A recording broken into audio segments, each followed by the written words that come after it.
안녕하세요. 알고바요입니다. 오늘은 5월 달에 종합소득세 신고하는 거에 대해서 설명드릴까 합니다. 저도 이런 거는 한 번도 안 해봤기 때문에 자꾸 잊어버려서 영상을 찍음으로써 앞으로도 잘 기억이 나지 않을 때 보려고 합니다. 5월 종합소득세 신고, 직장인이 알아야 할 주의사항 해갖고 종합소득세란 종합소득세 말 그대로 개인의 종합적 소득에 대해 부과하는 세금을 말합니다. 1년간 경제적 활동을 하면서 발생한 소득, 근로, 사업, 부동산 임대, 연금, 이자, 배당, 기타 소득에 대한 세금으로 개인 사업자나 프리랜스, 근로소득 외에 금융소득 및 기타 소득이 있는 경우 이직으로 2군데 이상 근무하고 합산하여 연말정산을 하지 못한 직장인 연도 중에 퇴직하여 정산을 했지만 추가로 정산할 항목이 있는 경우라면 이 기간 내에 신고를 해야 합니다. 종합소득 금액은 금융소득, 이자소득, 배당소득, 사업소득, 부동산 임대, 근로소득, 연금소득, 기타소득 이렇게 있습니다.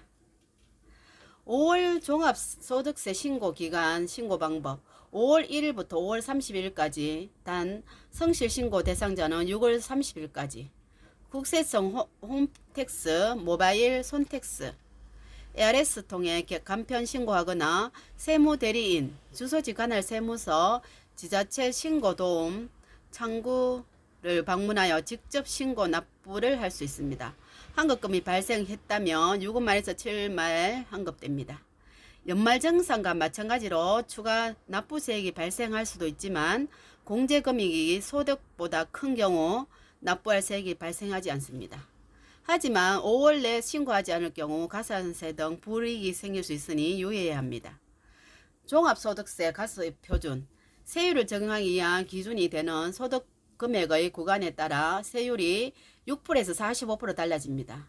소득을 합산해 누진세를 적용하기 때문에 10억 초과 구간은 45%로 동일하게 적용되고 나머지 구간은 최대 42%까지만 적용됩니다. 가세 표준에 세율을 곱해 나온 산출세액의 인적공제, 국민연금 보험료, 기부금, 표준세액 공제 등이 있기 때문에 공제 항목들을 최대한 많이 받는 것이 필요합니다.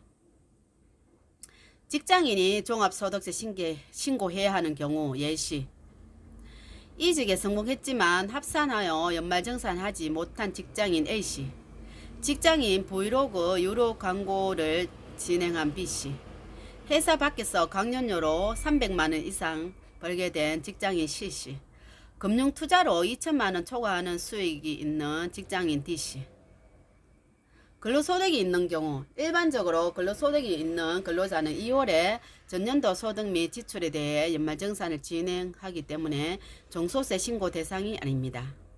다만 여타 사정으로 연말정산을 하지 않은 경우 지난해 직장에서 퇴직하여 연말정산하였지만 추가 소득을 고려하지 않은 경우 이직에 성공했지만 합산하여 연말정산하지 못한 경우라면 5월 신고 기간에 정산이 필요합니다.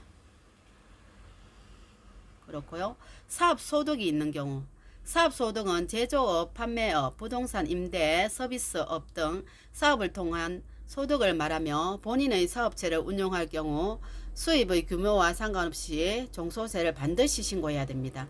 프리랜서로 3.3% 원청 징수한 소득이 있는 경우 또한 사업소득으로 분류되기 때문에 종소세로 신고해야 합니다. 만약 직장을 다니면서 추가 사업소득이 있는 경우 연말정산에 반영된 세액공제 항목이 종소세에도 이중공제되지 않습니다. 따라서 사업소득 규모가 큰 경우라면 신용카드 사용 내역은 근로소득의 연말정산이 아닌 사업소득 그 필요경비로 처리하는 등 적절히 분배하여 신고하면 절세에 도움이 됩니다. 이런 거 진짜 몰랐는데 알고 나니까 속이 시원하네요. 금융소득이나 연금소득이 있는 경우 금융소득, 이자소득, 배당소득, 합계액이 연 2천만원 초과하거나 사적연금 사적연금은 개인연금입니다. 연금저축계좌, 퇴직연금계좌, IRP입니다. 소득이 연 1200만원을 초과하는 경우도 5월 종합소득신고 대상이 됩니다. 지금 바뀌어서 1,500인데 이건 옛날 자료인 것 같네요. 본인에게 해당되는 소득의 종류를 소득금액을 산출하고 기존 연말정산분과 합산해 소득 신고를 해야 합니다. 종소세를 신고하지 않으면 어떻게 될까? 많이 번 것 아닌데 꼭 신고해야 하나 생각하고 신고를 안 하는 신분들도 계실 겁니다.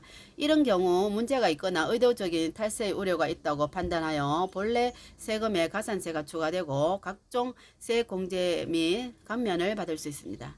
또한 무신고 가산세로 납부해야 할 세액의 20%를 내야 하며 세금 납부가 지연되는 경우 납부 지연 가산세가 부과됩니다. 종소세 신고를 하지 않으면 이런 비용적 불이익뿐 아니라 금융생활에도 지장이 생길 수 있습니다. 대출을 받기 위해서는 보통 은행에 소득금액 증명이 필요한데요.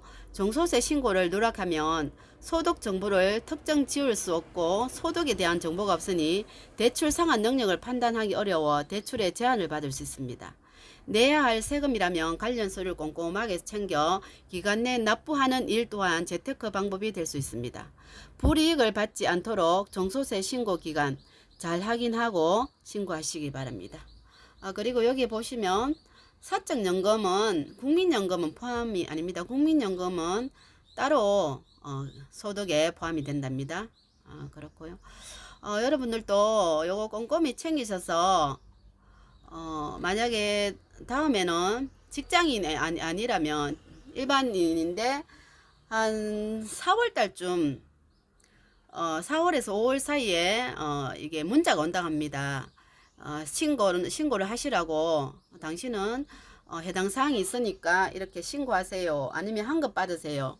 이렇게 날라오기 때문에 그 날라오신 분들은 100% 신고를 하셔야 됩니다. 홈택스 들어가셔서 신고를 하시면 됩니다. 네, 오늘도 저희 영상 봐주셔서 감사합니다. 좋은 하루 되세요.